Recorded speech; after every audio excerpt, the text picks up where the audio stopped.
Good afternoon, Florida Federation of Color Guard Circuit and Extravaganza Eleganza. This is Michael James.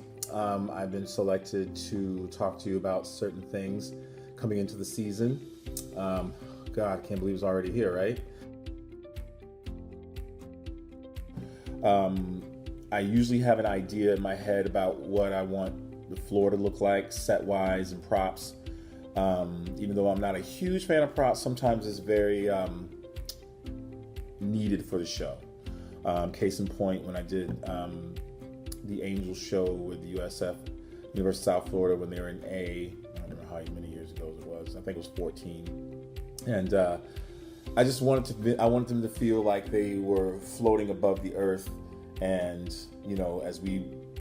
for what we think angels could be, like they're always above us and all that kind of stuff. So that was the idea of how to make them, look like they were floating in the air, obviously without wires and all that kind of stuff. Like Oviedo last year, that just came to me, and I just saw it. I'm 50-50. I'm 50-50 on props. I either like them, I love them or hate them, basically is that.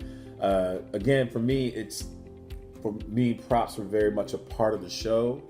I don't always use flats to hide behind.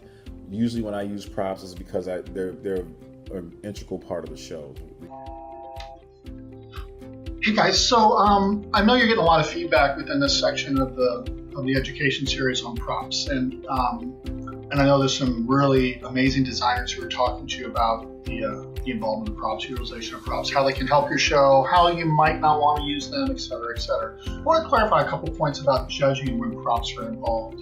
It's almost a better way to think about it is like, when does a judge in their specific caption start to actually worry about your props, or have a concern about your props, or is able to credit your props? First of all, obviously, when they're out there, the aesthetics that they set up, the color scheme, the structure they give your stage on the border or what have you, that definitely becomes an item for the general effect judge right away. So as you're putting the show plan together, just realize that the props from the very beginning, if they're seen on the stage and they're creating some type of environment on the stage that's facilitating the aesthetics of your program or whatever they're facilitating in your program, the effect judge is going to start dealing with them right away.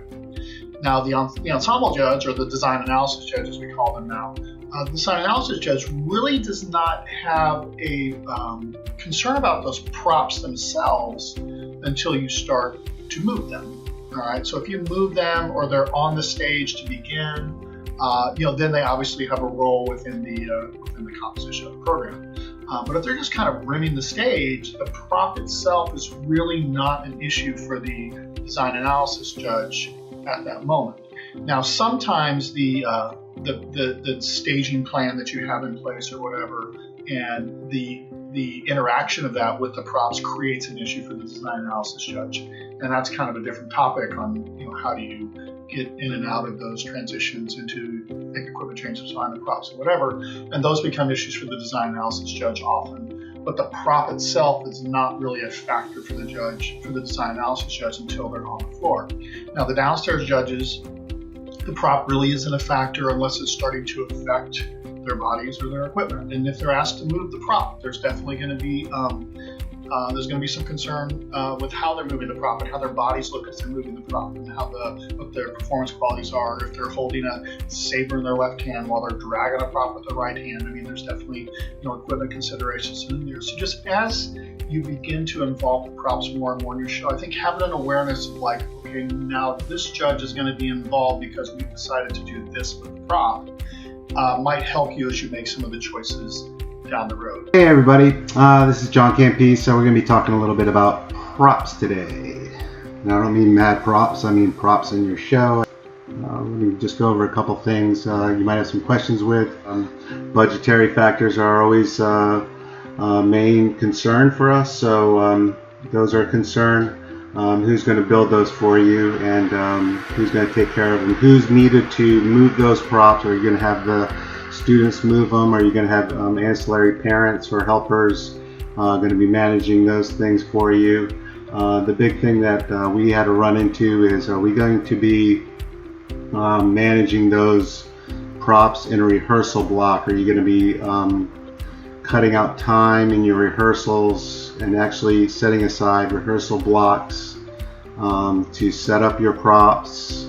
And how much time are you going to allow yourself to manage the actual setup of your props and so forth? And then you got your logistical factors as well. Do you need another truck for that?